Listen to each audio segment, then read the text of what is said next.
Hello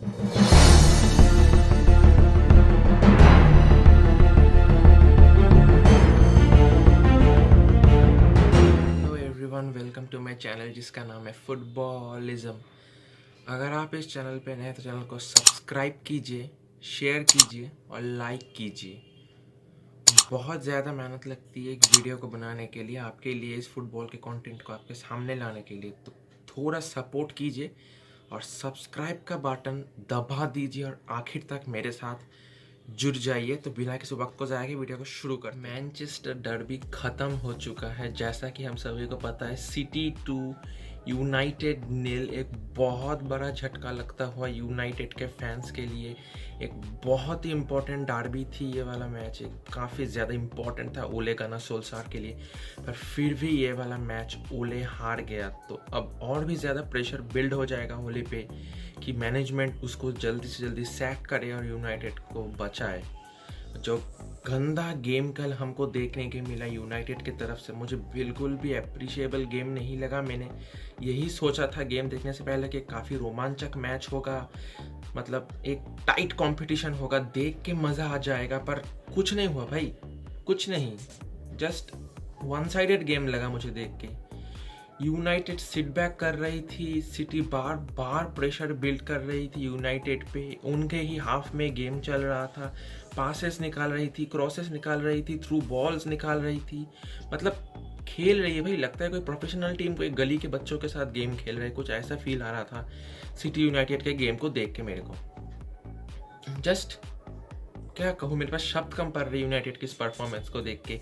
एक back three के साथ उतरा जहाँ पे लिंडलॉफ इंजर्ड था, मतलब फुल फिट नहीं था, उसके साथ उतरा। बैक थ्री के सिस्टम में अपने मैक फ्रेड को खिला दिया, और मैं इससे ज़्यादा क्या उम्मीद ही करूँ ओले से। बैक थ्री के सिस्टम में आप मैक फ्रेड को कैसे खिला सकते हो, ये तो मुझे बिल्कुल भी नहीं पता।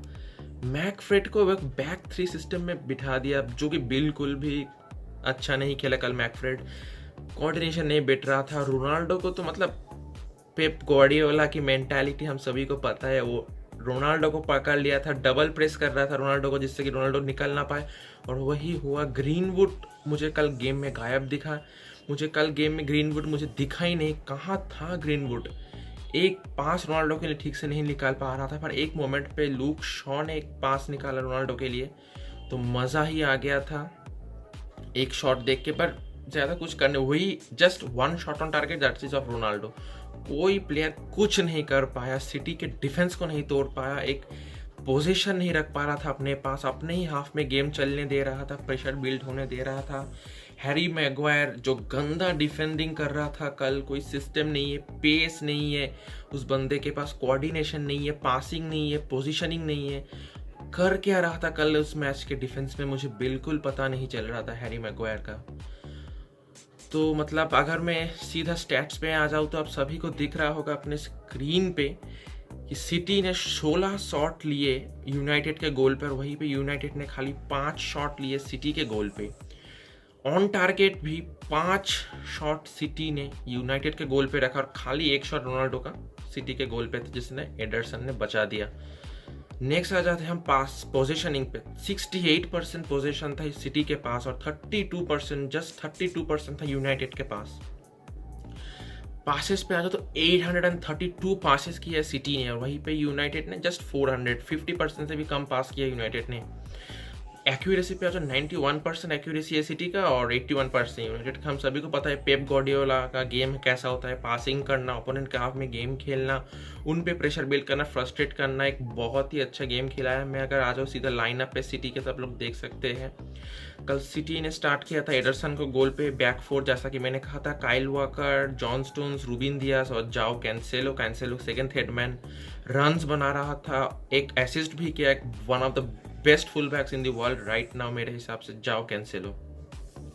रॉड्री खेल रहा था ऊपर, इके गुंडोगान भी था कल, पर फिर भी मुझे जो नहीं लगा था, केविन डी ब्रुयने को स्टार्ट मिल गया, जो कि काफ़ी अच्छा हुआ। ऊपर एक फ्रंट थ्री था जहाँ पे बर्नार्डो सिल्वा को कुछ नंबर 10 रोल में खिलाया जा रहा था। बर्नार्डो सिल्वा थोड़ा ड्रॉप करके नंबर 10 वाला रोल में ज़्यादा खेल रहा था। फिल फोडेन और गैब्रियल जीसस को ऊपर ओपन स्पेस मिल रहा था ताकि वो inside of the box exploit करे, इनसाइड आउट, मतलब अनबिलीवेबल कॉम्बिनेशन था। अगर फिल फोडेन विंग्स में अटैक कर रहा था तो गैब्रियल जीसस धीरे धीरे इनसाइड आ रहा था क्रॉस को लेने के लिए। वहाँ पे अगर गैब्रियल जीसस आउट जा रहा था तो फिल फोर्डन धीरे धीरे अंदर आ जा रहे थे क्रॉस को रिसीव करने के लिए। अमेजिंग कोऑर्डिनेशन था गेम में कल सिटी के, जस्ट माइंड ब्लोइंग खेला सिटी ने कल। अगर मैं आ जाऊँ यूनाइटेड के लाइनअप पे, हम सभी को दिख रहा है यूनाइटेड ने कल डेविड डी गिया का स्टार्ट किया। अगर मुझे दो प्लेयर मुझे कल अच्छा दिखा गेम में, एक था डेविड डी गिया और एक था क्रिस्टियानो रोनाल्डो। बस यूनाइटेड के लिए यही दो प्लेयर थे जो कल खेल दिखाए, वरना बेकवास गेम। डेविड डी गिया बैक फोर में हमको जैसे पता है वरान को स्टार्ट नहीं मिला है। Lindelof, Harry Maguire and Eric Bailly का एक ऑन गोल हो गया, जो कि काफ़ी बुरी बात थी। अगर मैं ऊपर आ जाऊँ तो वही McTominay, Fred, Bruno Fernandes, Luke Shaw and Wan Bissaka. McFred का गेम मुझे घटिया लगा। मुझे वैन डे बीक को और देखना है। कल के कुछ लास्ट 10 मिनट्स में वैन डे बीक को लाया गया, मुझे काफ़ी अच्छा लगा वैन डे बीक का गेम, तो मुझे वैन डे बीक को और ज़्यादा देखना है। ओले को मैं बोलूँगा वैन डे बीक को यूज़ करो। अगर मैकफ्रेड काम नहीं कर रहा तो उसको बिठाओ, जिस प्लेयर से गेम नहीं हो पा रहा है उसको बिठा दो, दूसरे को चांस दो ताकि वो अच्छा गेम दिखा पाए। अगर ऊपर आ जाए तो था ग्रीनवुड और रोनाल्डो। ग्रीनवुड मुझे पूरा गेम में गायब दिखा, मुझे दिखा ही नहीं भाई, वो कहाँ था बंदा, आप लोगों को दिखा? खाली रोनाल्डो मुझे दिख रहा था मूवमेंट करते हुए, एक शॉट लेते हुए, जस्ट हॉरिबल था। आप सभी को मैंने देखा काफ़ी अच्छा रिस्पॉन्स आया था मेरे एक टैक्टिकल ब्रेकडाउन वाले वीडियो इंडिया से बांग्लादेश के, तो मैं इसी मैच का भी टैक्टिकल ब्रेकडाउन अभी करने वाला हूँ, तो लास्ट तक बने रहना, मज़ा आ जाएगा। यूनाइटेड और सिटी की गलतियाँ आपको मैं दिखा देता हूँ। मोस्ट प्रॉब्ली सिटी की गलती नहीं थी कल गेम में, प्रॉपर टीम वर्क किया था। यूनाइटेड कहाँ पे लैग कर रहा था मैं आपको दिखाता हूँ, तो चलिए देखते हैं। आपको कुछ इमेज दिखाने वाला हूँ जहाँ पे आपको क्लियर कट दिख जाएगा कि यूनाइटेड के डिफेंस ने कितनी गलतियाँ की और सिटी ने कितनी तगड़ा परफॉर्मेंस किया।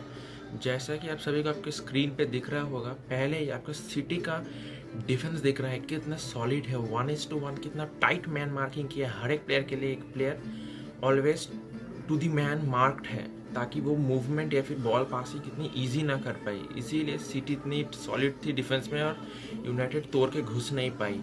अगर हम आ जाए सेकेंड वाली इमेज में, जैसे कि सबको दिख रहा है फिल फोर्डन के पास कितना ज़्यादा ओपन स्पेस है एंड कोई भी प्लेयर उसको मार्क नहीं कर रहा, जिसके वजह से वो इजीली एक क्रॉस कर सकता है। एंड पीछे आप लोग को दिख रहा है गैब्रियल जीसस को किसी ने भी मार्क नहीं किया राइट हैंड साइड पे, जहाँ पे भी वो एक क्रॉस से हेड से गोल कर सकता है या फिर second man third man run से एक खतरा बन सकता है गैब्रियल जीसस। आप नेक्स्ट इमेज में आ जाइए। फिर से फिल फोर्डन को एक बहुत ही ओपन स्पेस मिल चुका है, जहाँ से कि वो इजीली बॉल को लेके कट इन कर सकता है, जहाँ पे वो एक क्रॉस दे सकता है सिल्वा या फिर जीसस के लिए, या फिर वो खुद ही शॉट ले सकते हैं। इतना ओपन स्पेस यूनाइटेड के डिफेंस में कल था। यही सबसे बड़ा दिक्कत था यूनाइटेड के लिए, एकदम ओपन स्पेस छोड़ रहा था यूनाइटेड कल। इतनी ज़्यादा लीकी अनकॉम्बाइंड थी यूनाइटेड के डिफेंस कल। नेक्स्ट इमेज पे आ जाइए। जाओ कैंसेलो के पास बॉल है, जैसे कि आप सभी को दिख रहा है। किसी ने भी जाओ कैंसेलो को तो छोड़ो मार्क करना, पीछे आप सभी को दिखेगा इल्कई गुंदोगान और बर्नार्डो सिल्वा दोनों ही second and third man run बना रहे थे, जहाँ पे किसी ने भी उनको देखा तक नहीं, मार्क तक नहीं किया, और वही हुआ, क्रॉस आया और इजी गोल पर गया बर्नार्डो सिल्वा की तरफ से। हैरी मैग्वायर, लूक शॉ ने कुछ भी नहीं किया। वो लोगों ने सोचा था क्रॉस आया है छोड़ देते गोल किक हो जाएगा, पर गोल किक तो नहीं हुआ। Second and third man run था, उन लोगों ने फॉलो नहीं किया, वो अंदर आ गए बॉक्स के और हल्का टैप इन से सिल्वा का गोल आ गया। तो इतनी ज़्यादा क्या कहूँ, स्टूपिडिटी थी डिफेंस पे, नॉनसेंस डिफेंडिंग किया था कल यूनाइटेड ने। नेक्स्ट इमेज पा जाइए। इल्कई गुंदोगान के पास इतना ज़्यादा अच्छा बॉल था, आप लोग को देख सकते हैं, वो फिल फोर्डन को भी क्रॉस कर सकता था, और सेकेंड मैन जो था गैब्रियल जीसस, उसको किसी ने भी मार्क नहीं किया था, जिससे कि वो एक इजी रन बना के खतरा बन सकता था। और फिल फोर्डन के पास तो ओपन स्पेस है ही, अगर थोड़ा सा भी टैप कर देती इल्कई गुंडोगान तो फोर्डन के पास मौका था एक इजी शॉट लेके गोल करने का। तो नेक्स्ट आता थे हम केविन डी ब्रुयना के पास, देख सकते हैं आप लोग, बॉल है, एक पास किया है उसने जाओ कैंसेलो के लिए। फिल फोर्डन, इल्कई गुंडोगान एक इजी रन बनाते हुए आप लोगों को दिखेंगे स्क्रीन पे, जो कि किसी ने भी मार्क नहीं किया उनको। फिल फोर्डन, इल्कई गुंडोगान और जाओ कैंसेलो बहुत ही अच्छा रन बना रहे, किसी ने भी उनको मार्क नहीं किया। इसी तरह एक डिफेंस टूट जाता था कल यूनाइटेड के गेम में। मैंने देखा बार बार ऐसी गलतियां कर रही थी यूनाइटेड के डिफेंस, और बार बार पेनिट्रेट कर रही थी सिटी की अटैक। फुल बैक से हो, सेंट्रल ऑफ द पार्क हो, विंग से हो, मतलब अनबिलीवेबल कल खेल रही थी सिटी। और आप लोग देख सकते हैं बर्नार्डो सिल्वा, गैब्रियल जीसस और फिल फोडेन को फ्री छोड़ दिया था एक रन बनाने के लिए। किसी ने भी इनको मार्क नहीं किया, इजी रन बना रही थी। तो जैसे कि आप लोगों ने अभी अपने स्क्रीन पे देखा, मैं ये कहना चाहता हूँ, कल के गेम में ऐसे बहुत बार हुआ कि यूनाइटेड के डिफेंस बिल्कुल भी चौकन्ना नहीं थी उनके रन्स को लेके, एक इजी रन बनाने का मौका दे रही थी उनको, और एक के बाद एक वो लोग रन्स बना रहे थे, पास कर रहे थे, सेकेंड एंड थर्ड मैन को कोई मार्क नहीं कर रहा था, वहाँ से भी एक थ्रेट बन रहा था। तो इतनी ज़्यादा लीकी थी यूनाइटेड की डिफेंस। इस डिफेंस पे बहुत ज़्यादा वर्क करना होगा यूनाइटेड को।